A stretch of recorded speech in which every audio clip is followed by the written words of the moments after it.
आम्ही किती कष्ट केले याचा लोक कधी विचार करीत नाही. आम्ही संसार कसा उभा केला असेल याचा विचार केला. आमची पोरं लहान असताना 8-8 दिवस पोरांची नाही गाठ नव्हती मला. आणि आता लोक इतके खाली गेलेत की माझ्या मुलीच्या अंगात कपडे कसे याच्यावर लोकांची कमेंट्स आहे. याच्यापेक्षा काय वाईट पाहिजे मला. आता 4 दिवसापासून माझ्या मुलीच्या अंगातल्या कपड्यावर लोकांनी बातम्या तयार केल्यात मला. पण तिच्या बापानं मला द्यावं घोडे, तुम्ही मला घोडे लावा, माझा पिंड गेलाय. माझ्या मुलाचा आणि मुलीचा काय दोष आहे. पण ह्या कॅमेरेवाल्यांनी 8 दिवसात माझं जगणं मुश्किल करून टाकलं मला. काय मला एक सांगा, मुलगी तुम्हाला आहे, तुमच्या मुलीच्या कपड्यावर एखाद्याने कमेंट्स केली, तुम्हाला काय वाटेल. आणि मुलीच्या साखरपुड्यात कपडे मुलीकडचे लोक घेतात, नवरदेवाकडचे घेतात का मुलीकडचे घेतात. मग कपडे त्यांनी आणले असतील का म्या घेतले असतील.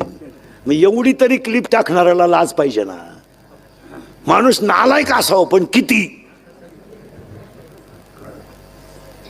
आणि त्याच्यामुळे मी आता काटाळलो मारा. मी जवळजवळ आता 2-3 दिवसात टाकणार आहे क्लिप आणि थांबून घेणार आहे. आता बस झाले 31 वर्ष लोकांच्या शिव्या खाऊन आयुष्यात सगळं चांगलंच केलं. आयुष्यात चांगलं, पण त्याचं फळ माझ्यापर्यंत ठीक होतं, ते माझ्या घरादारापर्यंत जायला नव्हतं लागत. माझ्यापर्यंत ठीक. मी आजही समर्थ आहे ना यांना उत्तर द्यायला. मला अजून 2 वर्ष आयुष्य आहे, मी अजून आहे ना. पण कुटुंबापर्यंत गेल्यावर त्याच्यात मजा नाही. आणि याची अक्कल इंद्रिकरलाच आली पाहिजे. त्याने कीर्तनं बंदच केली पाहिजे. खरं आहे का खोटं आहे. तुम्ही काहीच बोल.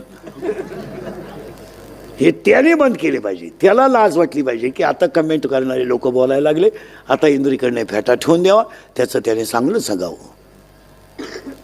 आम्ही 2-3 दिवसापासून विचार करतोय. 1-2-3 दिवसात घेणार आहे निर्णय मी.